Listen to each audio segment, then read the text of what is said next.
अस्सलाम वालेकुम दोस्तों, कहिड़ा हाल आहिनि? उम्मीद तव्हां ख़ुशि हूंदो। अॼु असां अव्हांखे जेको आहे हिकु लेक्चर तमामु अहम आहे जेका ॼाण अव्हां ताईं पहुचायूं पिया। जॾहिं बि तव्हांजे कंहिं ज़रई ज़मीन या कंहिं रहाइश वारी जॻह या कंहिं गोदाम या वरी को जेको आहे फैक्ट्री बिल्डिंग जेका हुजे, इमारत या अव्हांजा कंहिं ज़मीन में पोखियल बीठल वण हुजनि त उन्हनि ते कोई बि ग़ैर क़ानूनी कब्ज़ो करे त अव्हांखे छा करणु घुरिजे। जेकॾहिं तव्हांजे ज़रई ज़मीन या ज़रई ज़मीन में पोखियल वण या अव्हांजे जेको आहे कंहिं घर या कंहिं दुकान या कंहिं फैक्ट्री माना इमूवेबल प्रॉपर्टी ते को बि शख़्स ग़ैर क़ानूनी कब्ज़ो करे त अव्हां उन जे ख़िलाफ़ इलीगल डिस्पोजिशन एक्ट 2005 तहत ऑनरेबल सेशन कोर्ट में जेको आहे केस दाख़िल करे सघो था। अव्हांजे इल्म में इहो हुजणु घुरिजे त इलीगल डिस्पोजिशन जो केस जेको आहे उन जो जेको आहे दाख़िल करण जो जेको जुरिसडिक्शन आहे उहो आहे सेशन्स कोर्ट, याने अव्हांजी इमूवेबल प्रॉपर्टी जेको मां मथे ज़िक्र करे चुको आहियां उन ते को बि शख़्स ग़ैर क़ानूनी कब्ज़ो करे त अव्हां जेको आहे इलीगल डिस्पोजिशन जो केस पंहिंजे ज़िले में मौजूदु डिस्ट्रिक्ट एंड सेशन जज साहब वटि केस दाख़िल करे सघो था। याने इन जो जेको आहे केस जो जुरिसडिक्शन आहे उहो सेशन्स कोर्ट वटि आहे। उन जी केस दाख़िल करण लाइ असांजे लाइ जेके आहिनि ॿ शयूं आम आहिनि। हिकु त जेको शख़्स केस दाख़िल कंदड़ हुजे उहो लॉफुल ओनर याने प्रॉपर्टी जो इमूवेबल प्रॉपर्टी जो ओनर हुजे या ऑक्यूपायर हुजे। ओनर मां मुराद आहे त जंहिं शख़्स जी जेका आहे हक़ीक़ी तौरु उहो मालिक आहे उन इमूवेबल प्रॉपर्टी जो। जेकॾहिं लीगली जेके बि रिक्वायर्ड आहिनि ओनर लाइ उन तहत हू जेको आहे ओनर हुजणु लाज़मी आहे। ॿियो वरी जेको आहे ऑक्यूपायर आहिनि, लॉफुल ऑक्यूपायर हुजणु ज़रूरी आहे। जेकॾहिं मिसाल का अहिड़ी बिल्डिंग आहे या का ज़रई ज़मीन आहे, उहा बिल्डिंग जेकॾहिं कंहिंजी रेंट ते वरितल आहे, उन रेंट ते वरितल कंहिं बि घर या शाप खां ग़ैर क़ानूनी तौरु जेको आहे बेदख़ल करे थो या वरी ज़रई ज़मीन अव्हांजी मुक़ादे में आहे, ठीके ते आहे, त उन तां अव्हांखे ग़ैर क़ानूनी तव्हांखे कोई बि बेदख़ल करे तव्हां इलीगल डिस्पोजिशन जो केस दाख़िल करे सघो था। उन इलीगल डिस्पोजिशन जी जेका आहे केस जेको आहे असांजो अंडर सेक्शन 3 तहत जेको आहे दाख़िल थिए थो।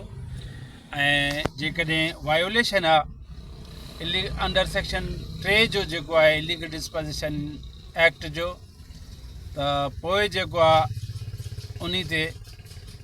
कॉम्पिटेंट कोर्ट याने सेशन्स कोर्ट जेको आहे काग्निजेंस वठंदो। काग्निजेंस वठण खां पोइ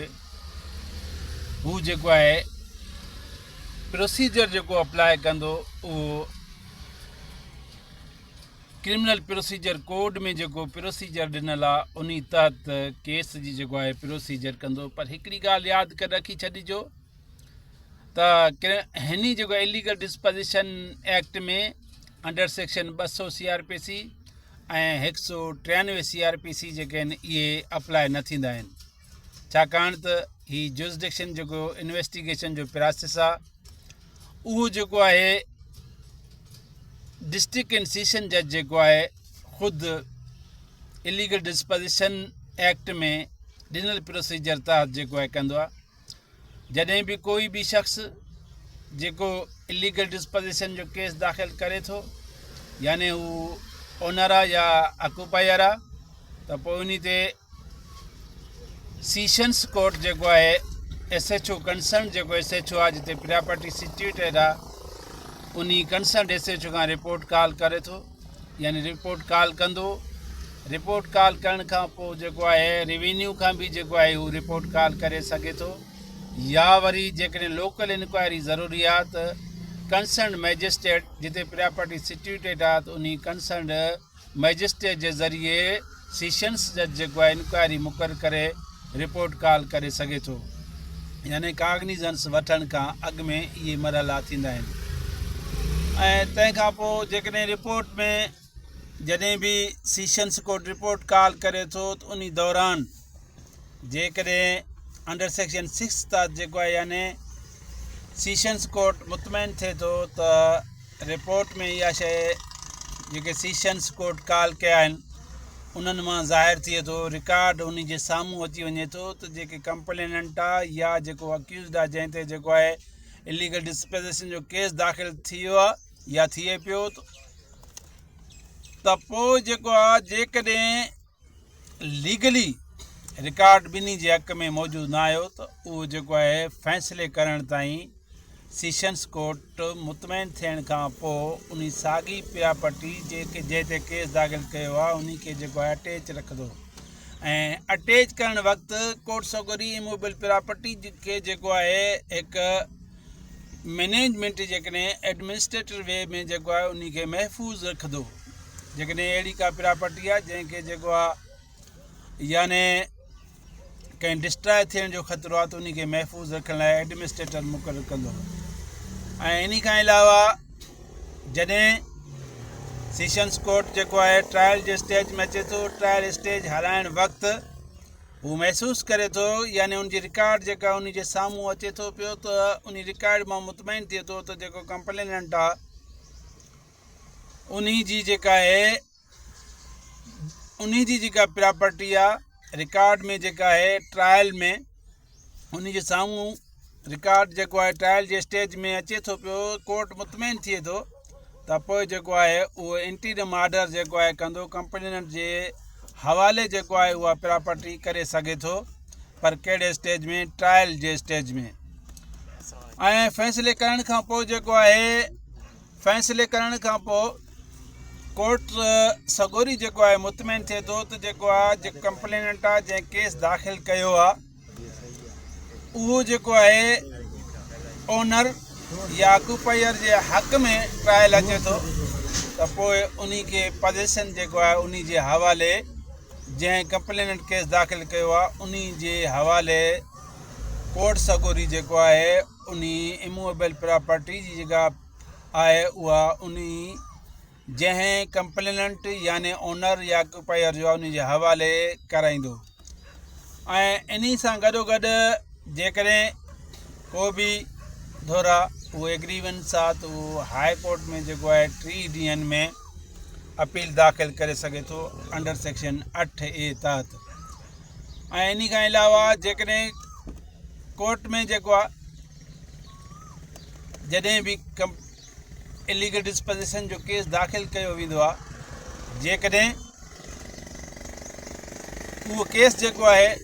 सेशंस जज रिपोर्टनि जे बेस ते जेको आहे डिसमिस करे थो त मुतासिर धुर जेको आहे हाई कोर्ट में रिवीज़न दाख़िल करे सघे थो।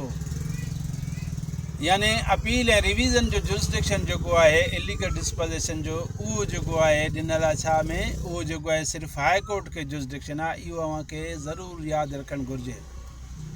ऐं इन खां अलावा ही जेको इलीगल डिस्पोजिशन जो केस आहे इहो 2005 खां अॻु में जेकॾहिं को बि इलीगल डिस्पोजिशन जो केस आहे त उन ते ही इलीगल डिस्पोजिशन 2000 एक्ट लागू न थींदो। यानी उन शख़्स ते जेको आहे 2005 खां अॻु में जेकॾहिं को बि कब्ज़े जो इमूवेबल प्रॉपर्टी ते मसइलो आहे त उन ते ही केस जेको आहे लागू नथो थी सघे। ऐं ही स्पीडी जेको आहे रेमेडी आहे, हे जेको हिन जो ट्रायल जेको आहे डे बाय डे थींदो ऐं 60 ॾींहं में जेको आहे ही केस जेको आहे सेशंस जज जेको आहे कुलाईंदो। जेकॾहिं 60 ॾींहंनि में कुलाए न सघियो त उन जे लाइ रीज़न्स जेको आहे मैंशन कंदो। याने हीअ जेको इलीगल डिस्पोजिशन एक्ट जो एक्ट आहे उहो स्पीडी जेको आहे रेमेडी आहे। इन सां गॾोगॾु अव्हांखे हिकिड़ी ॿी ॻाल्हि बि सम्झाईंदो हलां त जेकॾहिं इहो बि ज़रूरी न आहे हिन प्रोसेस में त कोई अव्हां जी मिल्कियत आहे जेका आहे मूवेबल प्रॉपर्टी उन ते कंहिं हथियार जे ज़रिए कब्ज़ो करे। मतिलबु आहे त ग़ैर क़ानूनी ओनर ऐं ऑक्यूपायर खे को बि बेदख़ल करे त उन जे ख़िलाफ़ु जेको आहे इलीगल डिस्पोजिशन जो केस दाख़िल थी सघे थो ऐं हक़ीक़ी ओनर हक़ीक़ी ऑक्यूपायर खे जेको आहे पंहिंजो हक़ मिली सघे थो। ऐं हीअ स्पीडी रेमेडी आहे। इन खां अलावा सिविल रेमेडी बि जेको आहे अवेलेबल आहे। पर असां अॼु अव्हां जी ॼाण में हीअ क्रिमिनल केस जेको इलीगल डिस्पोजिशन स्पेशल केस आहे यानी स्पेशल लॉ आहे ऐं इन स्पेशल लॉ तहत जेको आहे अव्हां जो ग्रीवेंस जल्दी हल थी सघे थो। ख़ादिम सिंध वकील गोटकी। उमेद त अॼु अव्हांखे लेक्चर सम्झ में आयो हूंदो ऐं अव्हां जे ॼाण लाइ ही शॉर्ट लेक्चर पेश कयो आहे।